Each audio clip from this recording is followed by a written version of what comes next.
প্রতি পদক্ষেপে প্রকৃতি নতুন কিছু সাজিয়ে রেখেছে আপনাকে স্বাগত জানাতে। শুধু একটাই বাক্য, সেই নবকুমারের মতন করে, আহা যাহা দেখলাম জন্ম জন্মান্তরেও ভুলিব না। দিল্লি থেকে গাড়ি যখন পাঞ্চকুলার পথে ছুটে চলেছে, হঠাৎ করে সম্বিত ফিরে এলো আমার।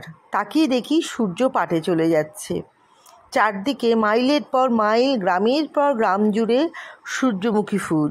সে এক অপূর্ব দৃশ্য। সূর্যদেব পশ্চিমে পাড়ি দিতে চলেছেন। তার রক্তিম আলোর ছটা সবুজের আস্তরণ ভেদ করে মাটিতে পড়ে লুটোপুটি খাচ্ছে। পাখিদের নির্মুখী কলকালকি। বনভূমির মৌনতা ভেঙে মনে হলো কোনো অদৃশ্য শিল্পী যেন ঝিঝিটের আলাপে নিমগ্ন। কবিগুরুর ফকিরের কথা মনে পড়ে গেল। সেই ক্রৌঞ্চদ্বীপ, যেখানে আকাশের রং, পাখির রং, পাহাড়ের রং মিলে সে এক মহাকাণ্ড। আসলে প্রকৃতির রং জাদু ঘুরে ঘুরতেই কখন সন্ধ্যা ঘনিয়ে এলো বুঝে উঠতে পারছিলাম না।